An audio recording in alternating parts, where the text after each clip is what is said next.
between LeBronify and Ashton Hill, I'd be okay if TikTok got banned again.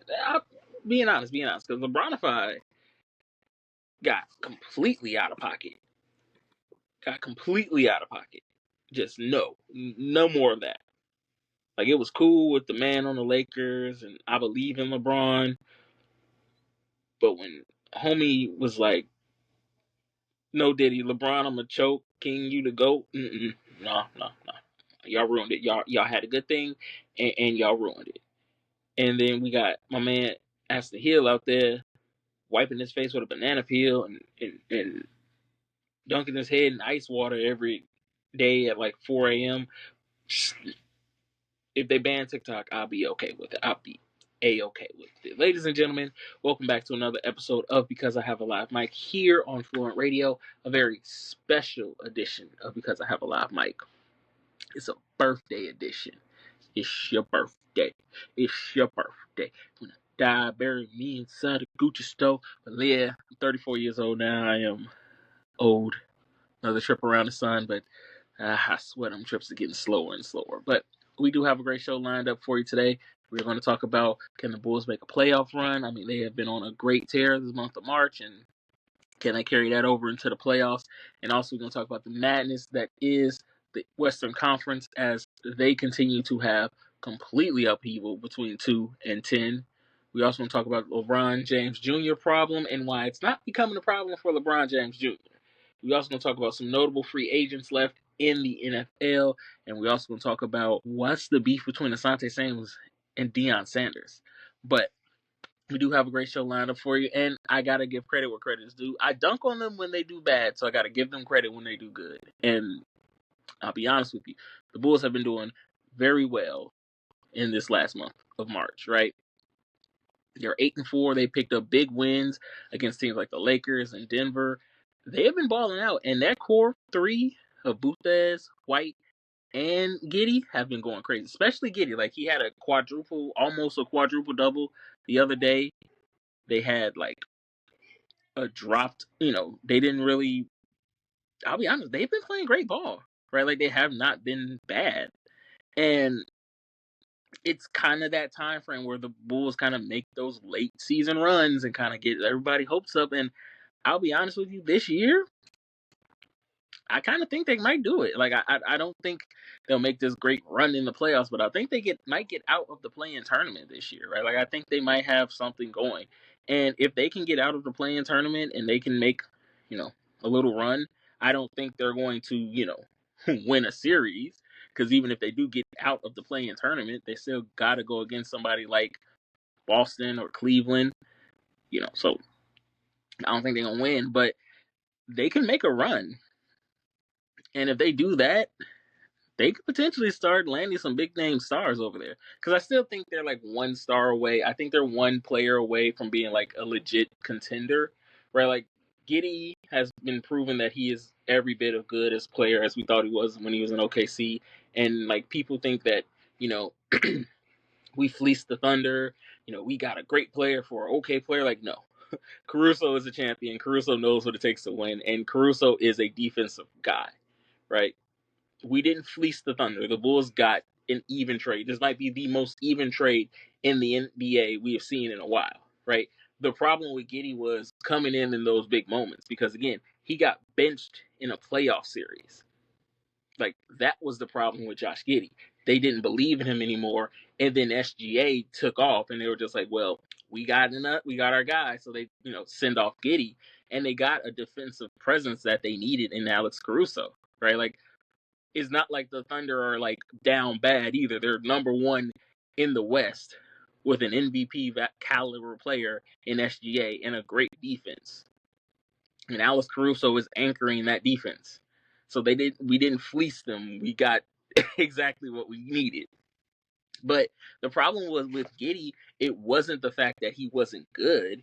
The problem was we just didn't know if he could, play in those big moments, and he's been proven that he can play in the big moments. And now it's just a matter of, hey, can you do this when we need you, right?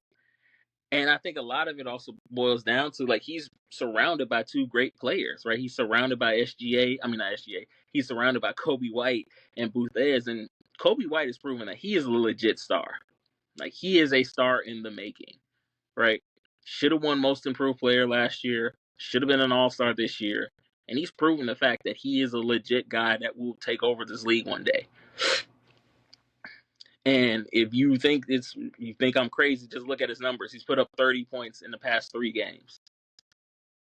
He's outplayed some of the best players in the league right now. Hell, he's done something that only Michael Jordan has done, has won this is such a weird stat. He's won Eastern Conference Player of the Week 2 times in a row in a matter of, 2 weeks. So Kobe White is a legit star, and I don't think people give him credit where he is due, and he's due that credit.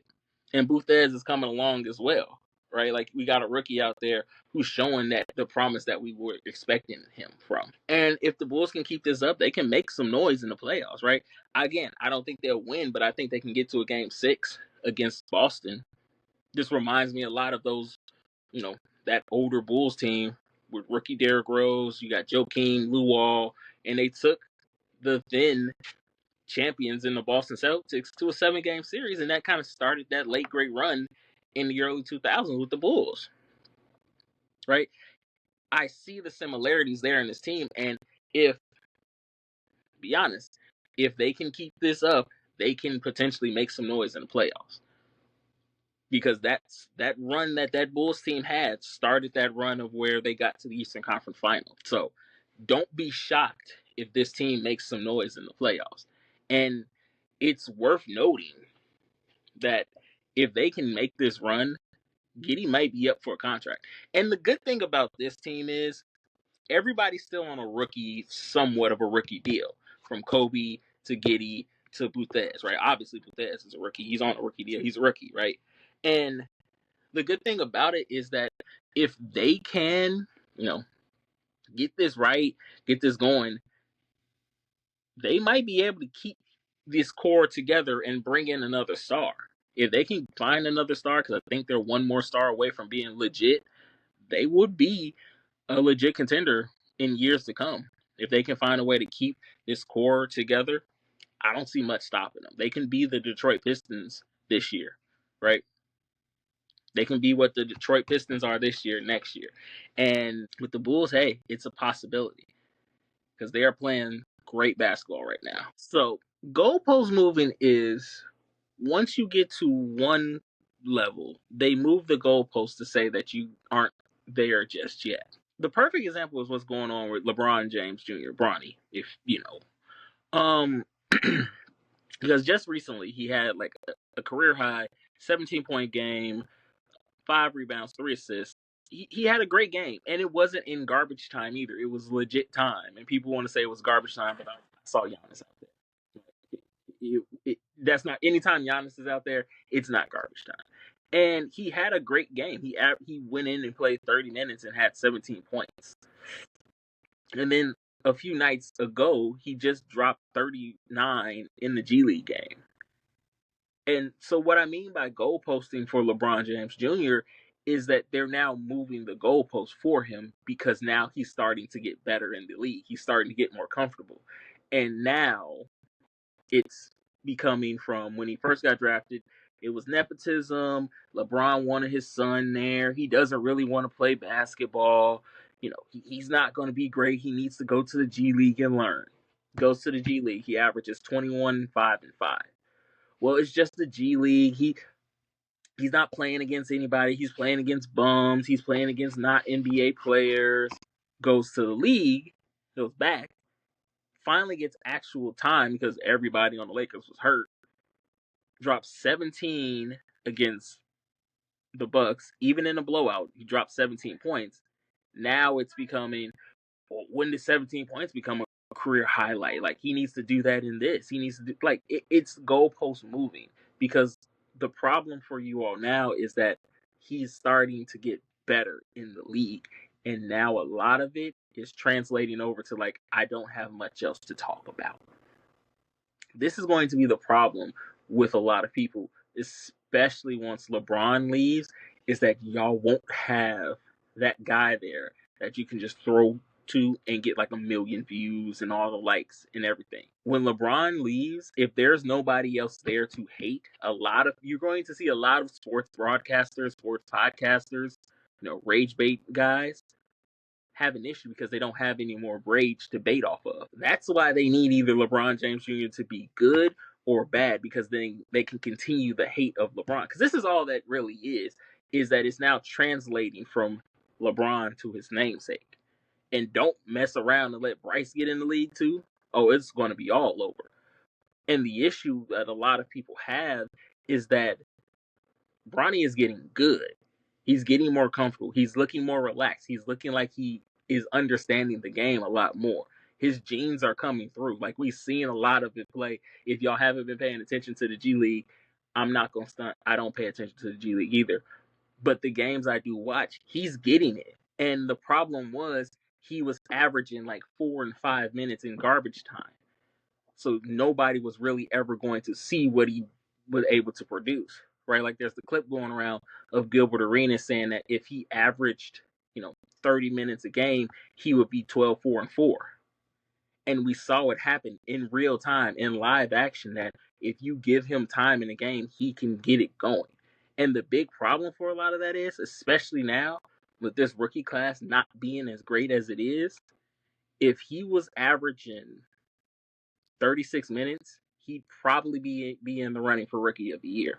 Like, you got Stephen Castle right now, who's probably going to win it because Alex Sarr is. And by the way, Alex Sarr owes LeBron James Jr. everything, right? A bouquet of rose, everything.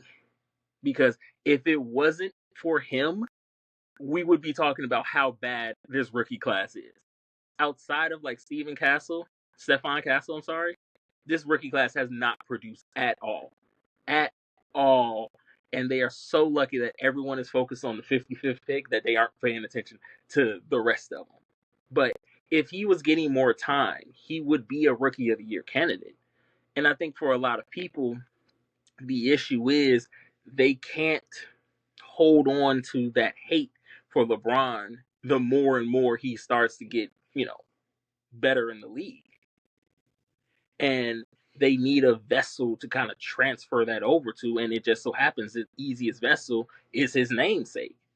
But the problem is going to be is if he gets good, what are you going to say now? Because once he starts to understand the game a little bit more, once he starts to get actual playing time, he could be a problem. He could be a very difficult problem for the league to come. And especially in a league where there aren't too many faces of the league right now, not too many people want to be a face of the league. If he can do it, it would definitely be a problem for the league. And at the end of the day, a lot of people were just coming around to the fact that this kid is good. He hasn't had the time that he needs. He's getting more and more comfortable in the league.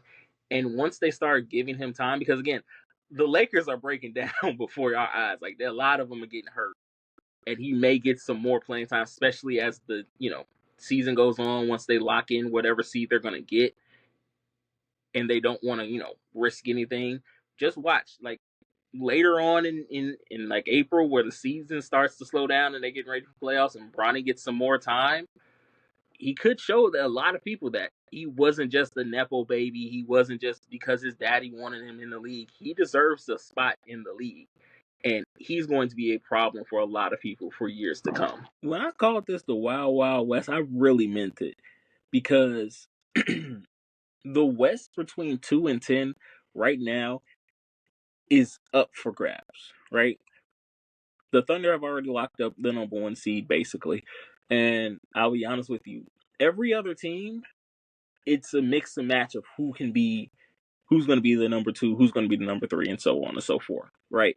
And it's wild, right? Like, and it's so, we have like such a mixture of teams too. It's not like just like the same old teams. We have like a weird dichotomy of teams, right? You got the young guys in Houston and Minnesota. You got the vets in, Denver, LA, Golden State.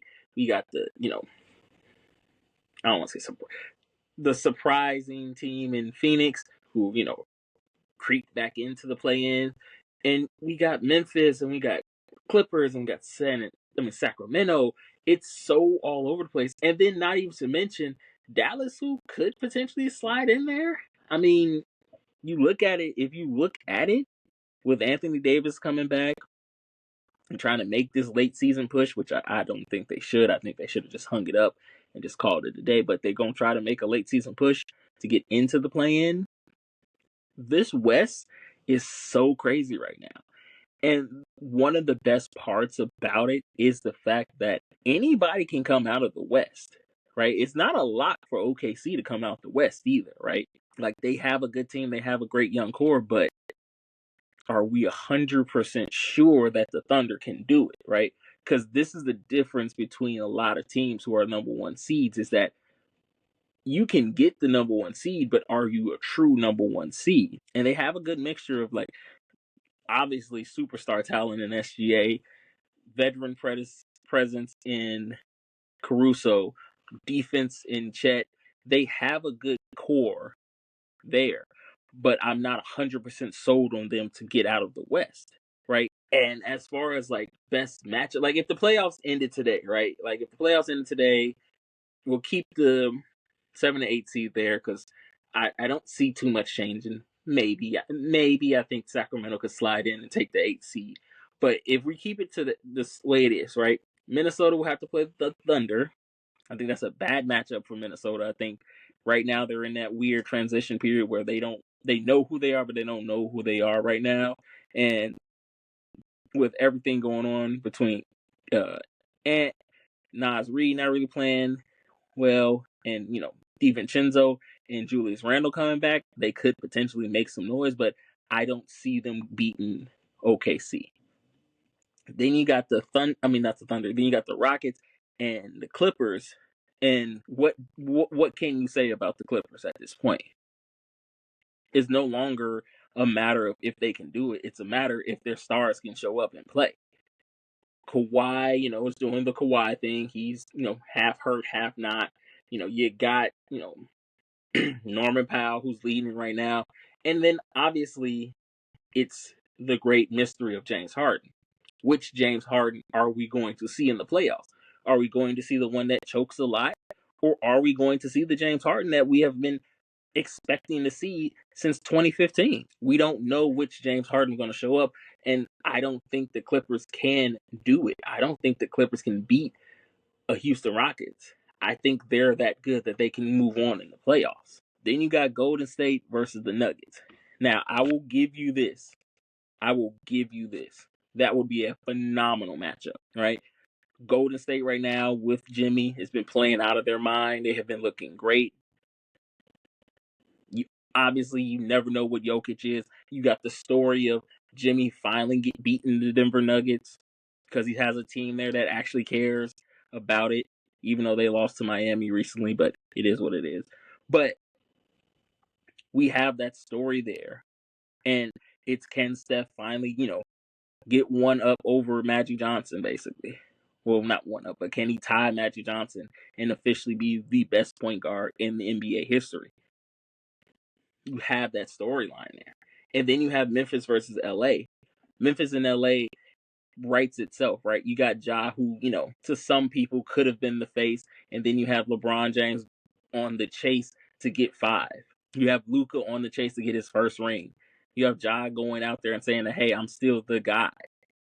So the West is so crazy. And honestly, the team to me that can probably beat OKC is, I'm going to say, it's Golden State to me.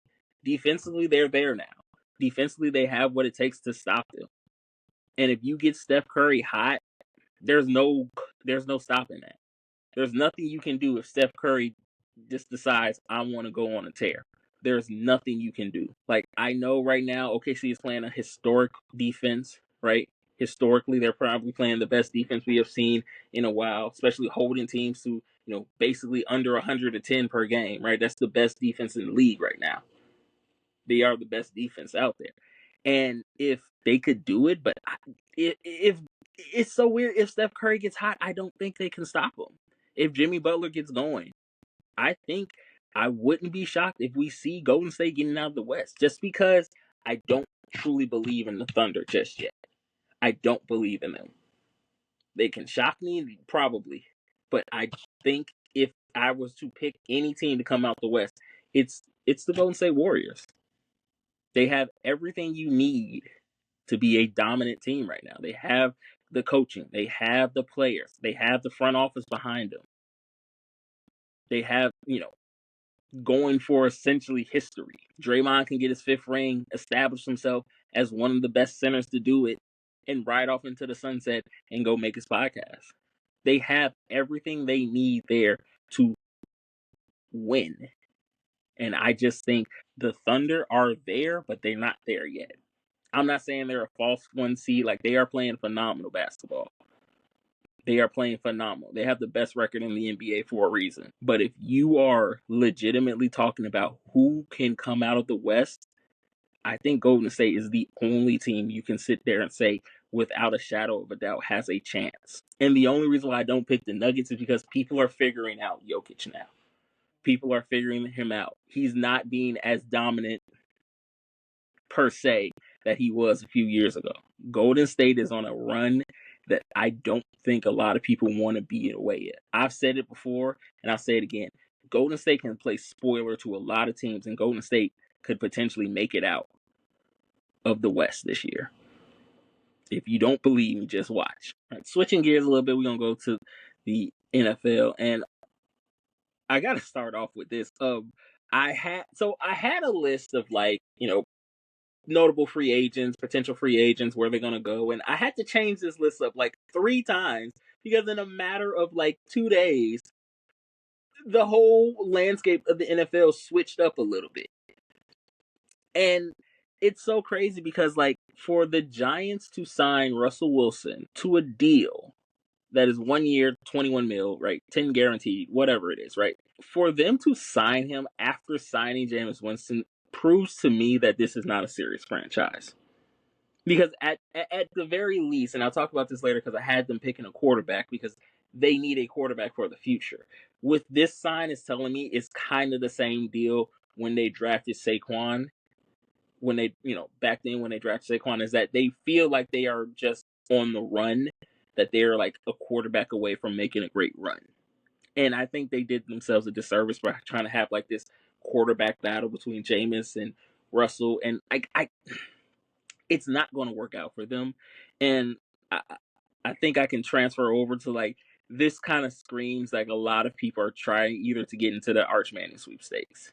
And I don't know how that was going to work, right? Because this Joe Shane, the GM, and Brian Daboll, the head coach of the Giants, jobs are on the line.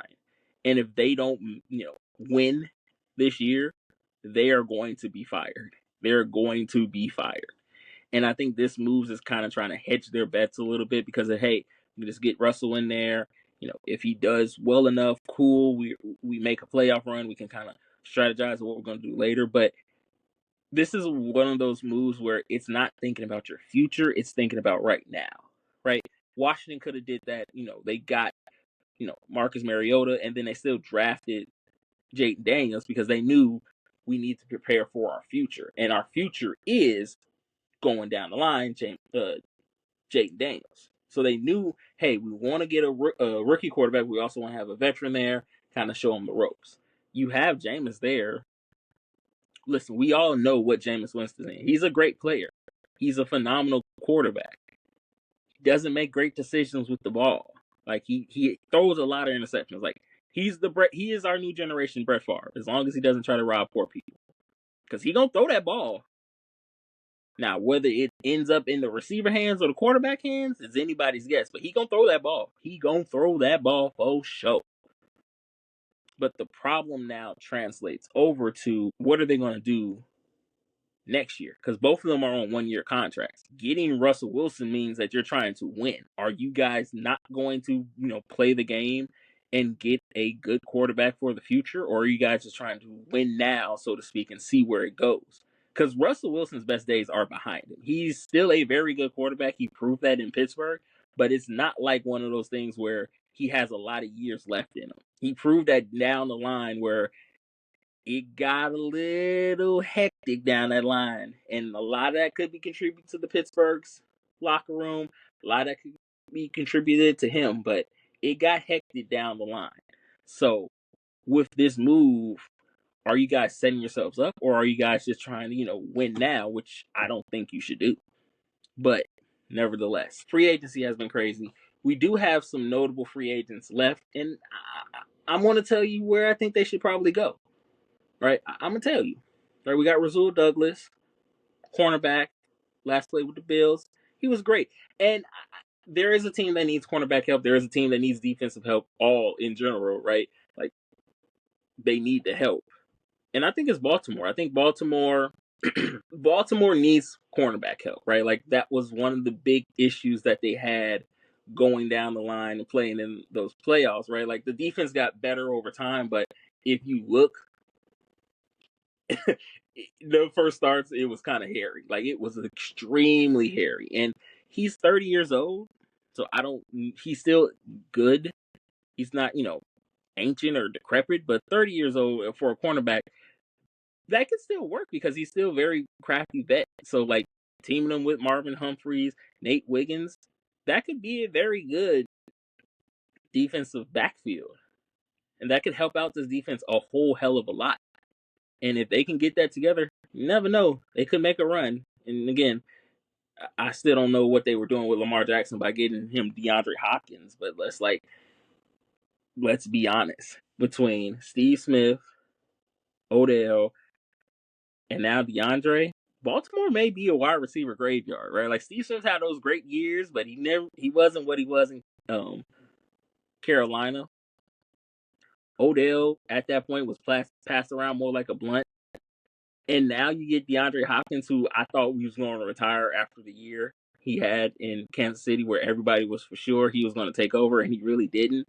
And I'll be honest with you, I don't know how much that changes. Not getting Lamar Jackson a capable receiver.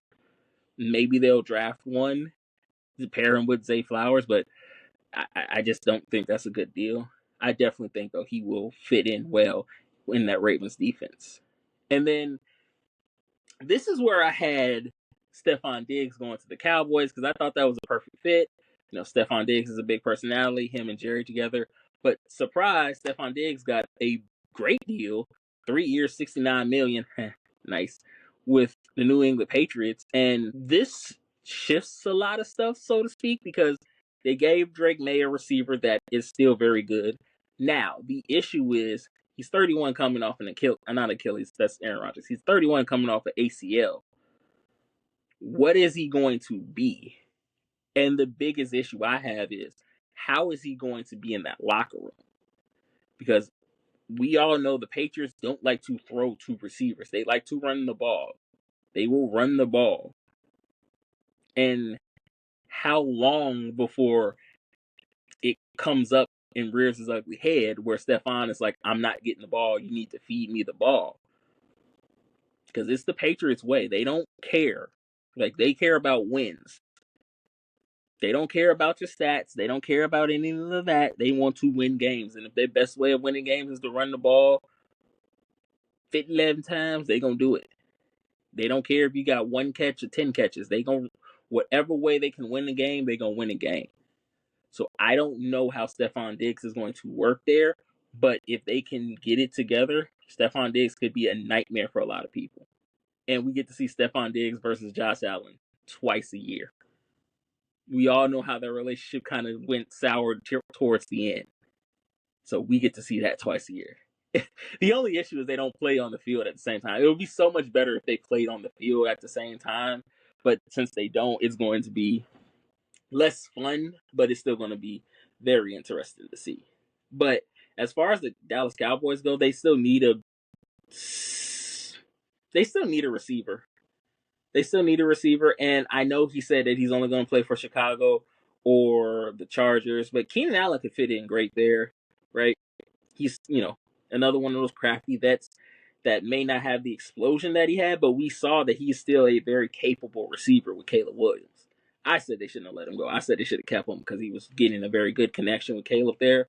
But if he wants to go to a team that will probably overpay for him, it could be Dallas, right? Y'all know Jerry, loves to overpay for receivers. And it could help out Dak Prescott. He has another receiver. It helps out CeeDee Lamb because they're not just going to keep doubling CeeDee Lamb because they don't really have another threat at receiver and Cowboys. And it could stretch the field out for him, right? It can help everybody out immensely. And I think it's a good fit for him, too. So I wouldn't be shocked if we look up and see Keenan Allen with the star on the side of his head. And number 3 is very hard for me to describe where he will go because he thinks he's holding the league hostage. And especially now that Russell Wilson has signed with the Giants, there's really only one place for him to go, but it depends on what they do in the draft. I'll talk about that later, but Aaron Rodgers for me is a question mark, kind of, because I don't know if teams are willing to take that chance on a 41-year-old, 42-year-old quarterback coming off an Achilles tear who has statistically the worst season of his career. You can blame everything you want. You can blame it was Woody Johnson, Robert Saleh. You can blame everybody you want. At the end of the day, Aaron Rodgers tried to be, I'll be honest with you, he tried to be LeBron James and it didn't work.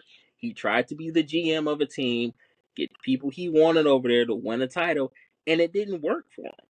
It failed miserably, completely and utterly. And now he's kind of, doing the whole out in the wards, Ashwagandha Rogers is out there in his retreat, his darkness retreat, holding up the league. But I don't think he'll go to any place where they desperately need a quarterback. Even Pittsburgh. I don't think he'll go to Pittsburgh, right? I think Pittsburgh, I'll be honest with you, if they don't make a move in the draft to kind of get up to get a quarterback, I don't think the Pittsburgh Steelers are that desperate enough to go and get Aaron Rodgers. I think they might do what a lot of teams will do, which is tank, so to speak, for Arch Manning. Like they'll tank for the Arch Manning sweepstakes. And it's probably the best for Pittsburgh to tank for the Arch Manning versus trying to go sign Aaron Rodgers, make another one of those playoff runs, and miss out on a potential franchise quarterback. But I think a team, if they don't get the quarterback they need in the draft, they'll pick up Aaron Rodgers. Like that's why it's going to be more sooner rather than later he'll sign with the team if they don't get somebody that they wanted in the draft. So he could still land up in Pittsburgh because the issue that Aaron Rodgers has is that he doesn't like to kind of mentor younger quarterbacks, right? And we all saw it with the Jordan Love thing with the Packers. I think, again, people were like, they should have ran that by Aaron. Why? He's an employee of the Green Bay Packers. He don't make decisions. The Green Bay Packers said, yo, we see you kind of sort of on a decline. We want to make sure our future is good, so we drafted a quarterback. We don't got to run nothing by you. We pay you. You don't pay us, we pay you. He went on to have an MVP season after that, but still, we don't pay you. We pay you. You don't pay us. So we don't have to run decisions by you. We don't have to check in with you to say, hey, Aaron, is it cool if we get a quarterback in the first round? Like, no. They drafted who they drafted. And the problem is Aaron Rodgers learned probably too well from Brett Favre in saying, hey, I'm not going to tutor him. He better learn on his own. He better watch how I do stuff, and hopefully he can do it. I ain't going to sit here and go out my way to teach him. No. He got it. Now, again, it's semi-working for the Packers because Jordan Love turned out to be a very good quarterback. But I don't think Pittsburgh wants to put himself in that situation, especially if Aaron Rodgers is not as good as he once was. Especially now that you have team crash out over there in DK and Pickens. No. Don't go get Aaron Rodgers. I'm pretty sure they'll be okay if you go get a rookie quarterback and they suck for a little bit and get it together versus going to get Aaron Rodgers, mixing him into that volatile locker room right now and saying like, oh yeah, we got it. We good. And having another year where you guys do great in the regular season, you limp into the playoffs, and then you lose once again. Like, it's not worth the headache. It's just not. And then we have a guy who I'm more shocked that is still a free agent because he had a great season coming off another ACL injury. he had a great season for the Chargers. I'm still shocked that J.K. Dobbins is a free agent. Like I am genuinely shocked by that. I thought someone would pick him up after the year he had. But I think he'll probably end up signing with the Patriots. I think they need a running back. Ramondre Stevens is not the guy. He's a guy, but he's not the guy. And I think J.K. Dobbins fits best in there, right?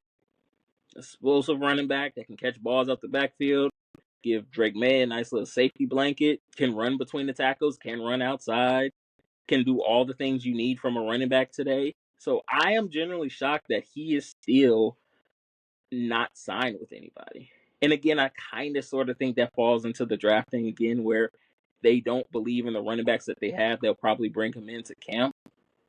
But for what it's worth, J.K. Dobbins, I think, has kind of got the raw in the deal. Like, coming out of Ohio State, he was touted as this big running back, teaming up with Lamar Jackson, but his injury history probably gives teams pause a little bit more. So now it's just like, I don't know. We'll wait and see how he goes. But I don't think he'll be a free agent for much too longer. I think he'll end up signing, most likely with the Patriots, because, again, they have the money to do it. They have the money.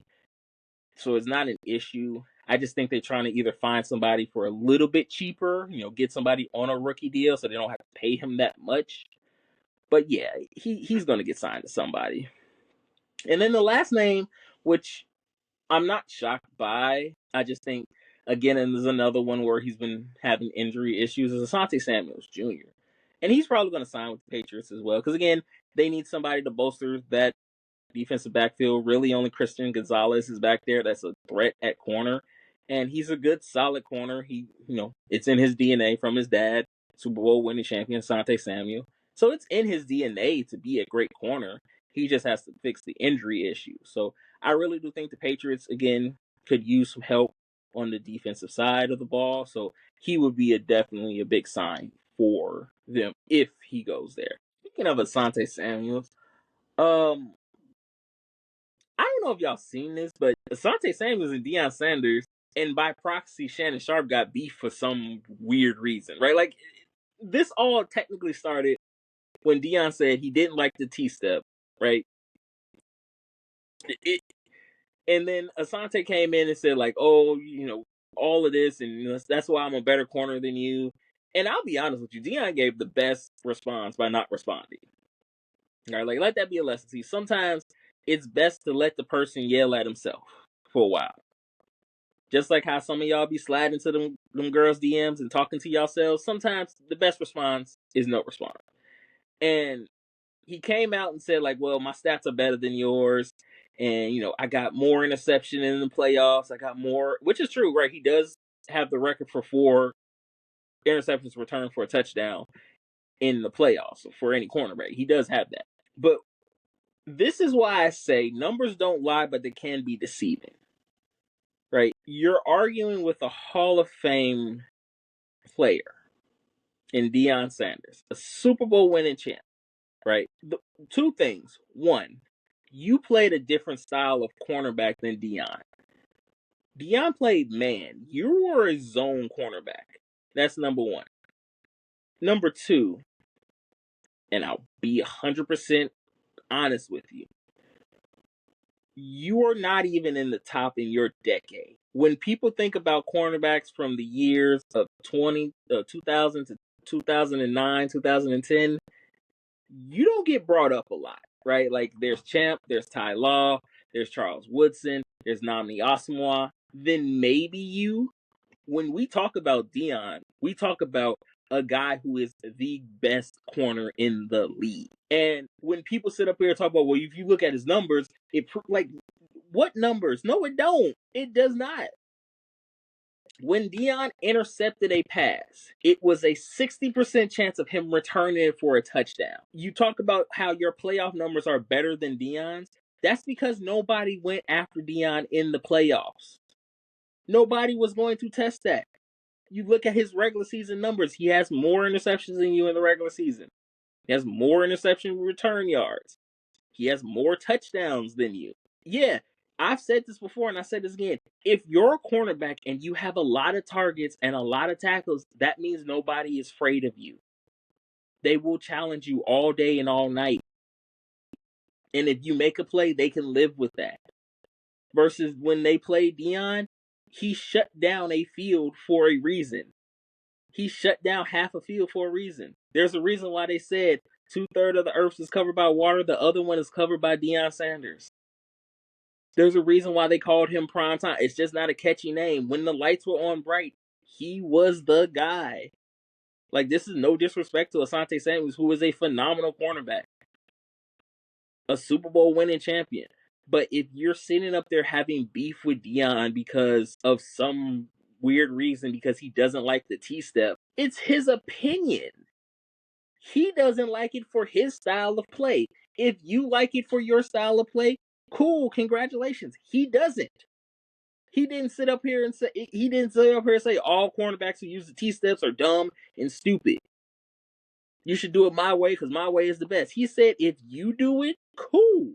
I don't like it because I didn't like it. Like, it is so weird to sit here and see people be like, and then the weirdest part is people sitting up here trying to say, like, yeah, Deion was trash. What? No. Like, oh, his highlights are cool and pretty and flashy, but you look at mine was, I had, real highlights. Nobody tried me. Like, bro, you weren't even the best corner on your team. Ty Law is, again, people think of Ty Law before they think of you as a cornerback on the Patriots. And then also, you played zone, meaning you weren't on your man all the time. Deion was a man corner, meaning he was on, his man was his man, no matter what side of the field he went on. You were in zone. So some days you could have the best receiver, some days you didn't. Like, this is a weird one-sided beef that I didn't have on my bingo card for 2025. And then Shannon hopped in and was just like, bro, like, you're not him. You're not him. And Shannon had probably, in my mind, the best response where, yeah, he said it. He said this so much many times that I don't think people really believe he means it. He says Gronk is better than him. He said Kelsey is better than him. But when he was in the league, he had every record a tight end could have. Deion had almost every record a cornerback can have. When we think of cornerbacks, we think of Deion Sanders. We think of Darrelle Revis. We think of Champ Bailey. We think of Ty Law, Charles Woodson, Nnamdi Asomugha. But when it comes to you, we don't think of you as like a all-time great. You are a very great player. Do not get me wrong. But if you're trying to compare yourself to primetime Deion Sanders, you might want to rethink about your position. You might want to rethink. Nothing against you, but I'm just saying. When it comes to cornerbacks, Prime is that guy. He is legitimately that guy. So, moving on to the draft. So, the draft is coming up. In fact, it'll be exactly a month now before the draft starts. And I haven't done this before. So, this is a first for everybody, right? Like, so we're going to do a mock draft, And I'll be honest with you, this one is hard just because the top 10 teams have a lot of holes that need to be filled. So, like, they obviously are going to be, examining this draft very, very hard. And I'll be honest with you 100%. This may actually how it goes, right? Like, I was spot on with the CJ Stroud draft, and I've been spot on with the Caleb Williams draft. So, hey, you a betting man, you want to take it, go ahead, take it. I'm betting this pretty soon. Also, I don't have a problem, by the way. Like, I don't have a problem. Yes, I will bet on NFL draft, but I don't have a problem with gambling. Leave me alone. I don't have a problem. So number one, obviously, I think everyone knows it's going to be Cam Ward going Tennessee. Tennessee has a lot of holes they need to fill, but right now, Will Levis has just not been the guy for them. Will Levis has not, been what they expected him to be coming out of Kentucky, which I'm not shocked. Like, he wasn't the dude in Kentucky. Like, it's so weird because a lot of people were like clamoring for him to be that guy, especially coming out the draft with like CJ Stroud and Justin Fields and all. Not Justin Fields, but CJ Stroud and everything coming out of that draft, and he just hasn't really developed into the quarterback, especially last year where it was his opportunity to, basically take the reins, and he just didn't. He has more memes than touchdowns, right? Like he has more, NFL memes than he has actual touchdown passes. So like Will Levis has just not been the guy, and I think Cam Ward can be. His pro day, he showed his arm strength, his movability, his improvisation in the pocket. And yeah, it might not have been against defense, but Cam Ward is the guy there. And I think if Tennessee goes with him and they can build a good team around him, they can get back to that team that was, threatening to go to the Super Bowl a few years ago. And again, in a quarterback draft that's not super deep, Cam Ward could be one of those guys where it looks like, hey, he's our guy for the years to come. And then at number 2, and with the Browns, they need a lot. But I don't think Shador is going to go there. I don't think he will, just because, again, Deion may pull a Arch Manning and be like, nah, he's not going to play there. He's not going to do that. And I really do think that he'll end up probably going a little later in the draft, and I'll tell you to who. But I think Travis Hunter probably goes to Cleveland, and because they need help, they need receiver help. They don't really have anybody that's a true threat, and he can come in and be a number 1 receiving threat. And even still, if they don't play him at receiver, which I don't think they will, I think he'll be a great addition to that cornerback, right? Like outside of Denzel Ward, they don't really have anybody else there, and we all know Travis Hunter can play cornerback. And they'll probably have some packages for him at wide receiver, but I do think he'll come in and be that, shut down corner that they need, that they can kind of sort of build around to, right? I know they re-signed Myles Garrett, but outside of Myles Garrett, there's nobody else really on that defense that you truly fear. And Travis Hunter coming in could be that guy there. Now, number 3, I had to change it because of what happened with Russell Wilson, because I did have originally Shador going number 3 to the Giants, because I thought, okay, they were going to, get a young quarterback, build around him, do all of that. But now, with them having Russell Wilson, I don't think they'll draft Shador there just to have him sit and potentially be the 3rd quarterback on the roster. I think they go and fill that offensive line need that they have, and they go get Will Campbell out of LSU. I think they need a good, solid guy there. Evan Neal did not work out.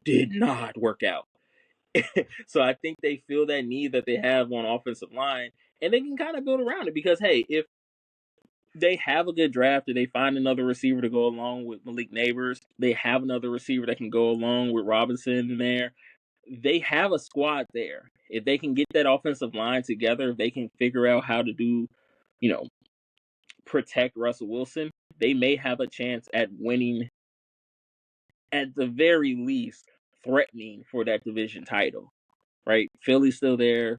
Washington's still there. The Cowboys are the Cowboys, but they have a chance to, potentially set themselves up for at least a little bit of a playoff run to give that fan base just a wee bit of hope, just a little bit of hope. So I wouldn't be shocked if they do go Will Campbell right there. So keep an eye out on that one for me.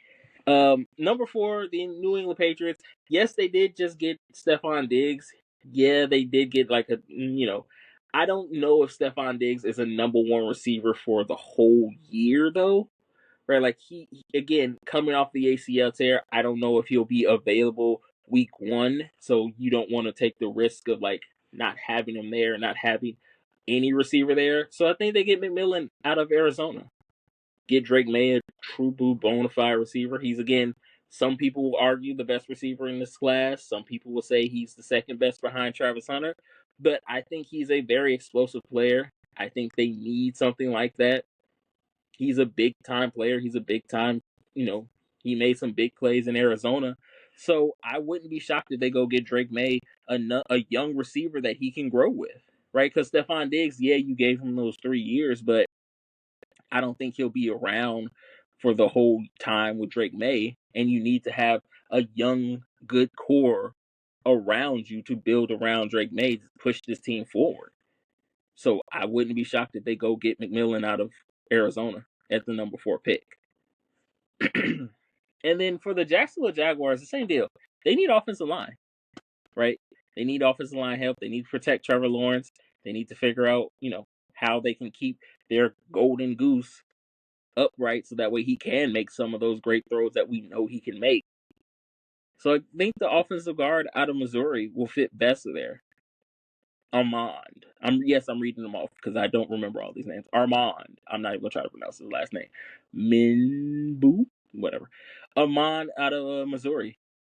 Fix that offensive line. Get that offensive line together. I think a lot of the issues that Travis Etienne had this year was for the fact that he didn't have an offensive line there and he got hurt. And with Tank Bigsby breathing down his neck, if he can get an offensive line there to kind of hold him back, Travis Etienne can come back and be the player that we expect him to be out of Clemson. And again, if you can keep Trevor Lawrence upright, he can make a lot of those plays that you paid him a lot of money to make. So if you can keep him together, there you go. Now, Vegas is a very interesting spot at 6 because they can make some moves and either trade down and get some good players, get some picks and build for the future. They can keep it, which I think they will do, and they'll get Austin Genty out of Boise State. Right? I have always said that Austin Genty is a very good back. He was second place in the Heisman Trophy for a reason. We saw the plays he made against Penn State where he had like 16 missed tackles on like one play. He is a good running back. Do I think he should go this early? Probably not. I think they should probably fill some other holes. But if you're sitting at 6 and you see Austin Genty there, go for it. Grab him. I think he will be a great fit in that offense, especially with Pete Carroll, who we know likes to run the ball. In that West Coast offense, they like to throw those screen passes. They like those check down passes. So if you go and get an Austin Genty there, he can be a very great player. And then number 7, the Jets have so many problems. They need to figure out what they're going to do. But I think getting a dominant pass rusher would help them out tremendously, especially in the division they are in with Josh Allen looking down at them. They need somebody there that can kind of sack him. And Abdul Carter is there, the best rusher in this draft. Micah Parsons Jr. If he's there, if Abdul Carter is there and the Jets need somebody like that, yes, pick him up immediately. Pick him up immediately. Because a great air rusher helps your defense out so much. And we know Aaron Glenn, coming from Detroit, knows how good a air rusher could be for your defense from his time in Detroit with Aiden Hutchinson. We know he will definitely need to have somebody there that can rush the passer so that way they can kind of build that defense around him. Go get him. Go get Abdullah Carter. And then at number 8, to me, I think he could be potentially the Brock Bowers of this draft, who Tyler Warren out of Penn State. And if you're Carolina, you need to get, Bryce Young a true receiver, right? Like they don't really have a number 1 receiver over there right now, right? XL could be it. Xavier Legette could be it, but he still has some growing pains to go through. And in that tight end room, you don't really have anybody that stands out like that. And I think if you go get Bryce Young, a good, solid tight end target, he can be the Bryce Bowers of this draft. And we saw what he did with an average quarterback in Gardner Minshew. Bryce Young is slowly but surely coming into his own as a quarterback. Go get him a safety blanket. Go get him somebody that can get him them tough yards that he needs. Somebody that can open up the field for those receivers over there. And he can do it all. He can run. He can block. He can pass. Legitimately, he can pass. He has passes in college. He can do it all. So you need a gadget type player there to kind of help the growth of Bryce Young. Go and grab him. Now, the New Orleans Saints, there is a team who has a lot of issues and not a lot of money to spend. Right? Like they are in cap hell. They are cap hell right now. And they need to go somebody. They went out and spent that money to re-sign Chase Young, which okay, they needed some more help on that offensive line. They restructured Tyler Matthews' contract, so that freed up some money. But they need to go get the offensive line help. And Tyler Booker out of Alabama, bam, it helps your offensive line immediately. If you are still going to ride this Derek Carr thing out, then yeah, you need some help on that offensive line. And going to get him, fixing that offensive line will probably help Alvin Kamara out a little bit, will help Derek Carr out. If you can keep him upright, we have seen Derek Carr, again, the beginning of the season for the Saints, they shocked a lot of people going undefeated for a little time. If you can keep him upright, Derek Carr still has a lot left in the tank. It's just a matter of making sure that he stays off his backside. And that offensive line just fell apart. I know injuries killed them, but that offensive line just fell apart near the end. And they still had a shot at getting into the playoffs. That offensive line just fell apart at the end. Now, here is the first kind of big move of the draft. Right, I talked about this earlier. I said Pittsburgh needs to make a move to kind of solidify their future. I think Pittsburgh trades the 21st pick and a few other picks in this year's draft. We all know Ryan Poles is a very good mastermind at making picks. I mean, making picks and trading picks, especially in the draft, right? Saw what he did with the first pick a few years ago. Saw what he did with the 9th pick a few years ago as well. He is very good at manipulating the market for that pick. And I think he could probably get the Pittsburgh Steelers to trade up for Shedeur Sanders. I got him going 10. I don't see him falling out of the top 10. I don't see him doing that. He is the 10th pick. And he goes to a franchise that has not had a franchise quarterback since Ben Roethlisberger. And again, the Rooney family has that franchise, in lock. There may have been a little bit of, upheaval this past season, but I think Mike Tomlin turns that ship around this year. They just need a quarterback. They have literally everything you need for a team. They have a great defense. They have a good receiving core. They need to work on the running back a little bit, but I think they can address that later on in the draft as well. All they are missing is a quarterback. And if they go and get Shedeur, they will have the quarterback for their future. And I think it's good for the Bears to trade down and get more picks, because there are things that the Bears need. Like, they need a safety, they need a running back, they need a guard, they still need some stuff. They need an edge rusher. But I think trading back would work out great for the Bears, and it would work out great for Shedeur. Because like I said, I don't know if Pittsburgh wants to be the guys who sign Aaron Rodgers and have him in their locker room. Because again, with Aaron Rodgers, when everything is good, everything is great. Once it starts to fall apart, it falls apart hard and fast. All right, so before I head up out of here, I do want to talk about this, because on this show I try not to get too political, right? Like, I try to keep it out of it, right? But when certain topics pop up, I just have to talk about it, right? And this one is sports related, so it'll be fine. Recently, RG3 made some comments about how we shouldn't boil down Jackie Robinson's, achievements just as, political, and the whole thing is surrounding Jackie Robinson's page on the military website being taken down because it was reportedly, done because they wanted to get rid of DEI. Y'all, if y'all watch the news, y'all watch the news. Y'all know what this is. But his comments to me were tone deaf and ignorant at best, right? To say that Jackie Robinson wasn't a political figure in a time where, if you don't know, black people weren't allowed to play in the major leagues, right?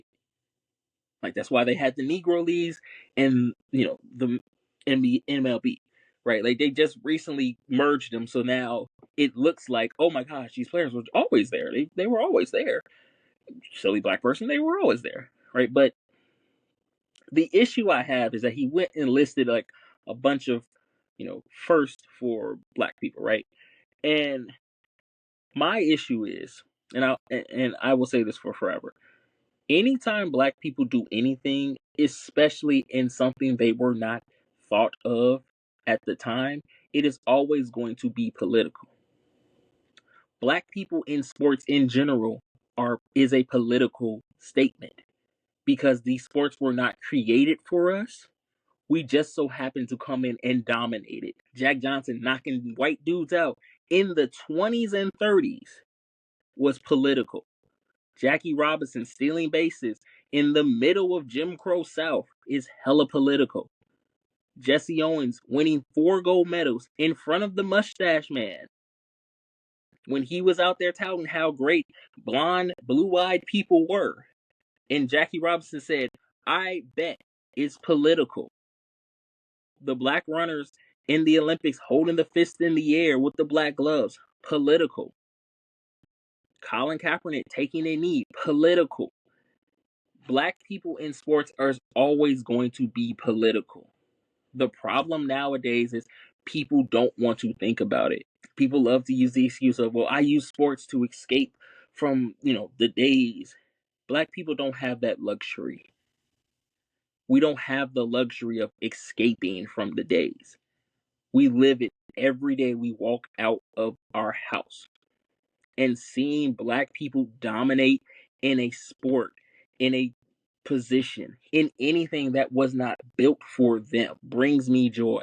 And it is hella political. The idea that we're only boiling down Jackie Robinson's accomplishments as a DEI. He was literally, and the funniest part about this is, you had conservatives on the internet talking about how Jackie Robinson was exactly a DEI hire because he had every bit of credentials, but they didn't let him in because of what he looked like. That is the definition of black people have to work twice as hard to get half. Jackie had to do everything right. He couldn't pop off. He couldn't talk back. He had to do everything above board for them to even give him the solidarity of recognition. We all saw 42. Shout out to Chadwick Boseman, R.I.P. King. We all saw what he went through, and that's probably not even the truth. They cleaned it up for TV. So to sit there and say things like we shouldn't just boil it down to political nonsense and we shouldn't do that, Jackie was way more. We know he was way more. But the issue is he stood on business and did everything in his power to make sure that eventually someone like you, Robert Griffin III, has a chance to be a quarterback in the league, win Rookie of the Year. Everything our ancestors did was to set us up for now. And for you to try to sit here and say things like we shouldn't boil it down to just that part is erasing what they did. And you're doing and you're playing into exactly what they want to do. They want to erase our history so that way they can say that black people were just lazy and they just didn't want to work for anything. So no, you don't get a pass for this. You don't get to say, well, I'm sorry, I didn't understand. Like, no, you understood. You sat down there and you decided to type that out on Twitter. Still not calling it X. You typed it out on Twitter and thought this was going to be fire. I defended you when Rob Parker called you a cornball, brother, but now it's coming out. You are a legit cornball for those comments. Ladies and gentlemen, boys and girls, appreciate y'all. Shout out to Fluent Radio for putting me on. Shout out to y'all for listening. Until next time, guys, I got 2 fingers for you. Deuces. Because I Have a Live Mic was proudly presented to you by Fluent Radio, where all things are fluent. Please like, share, and subscribe. All right, 2 fingers. Deuces.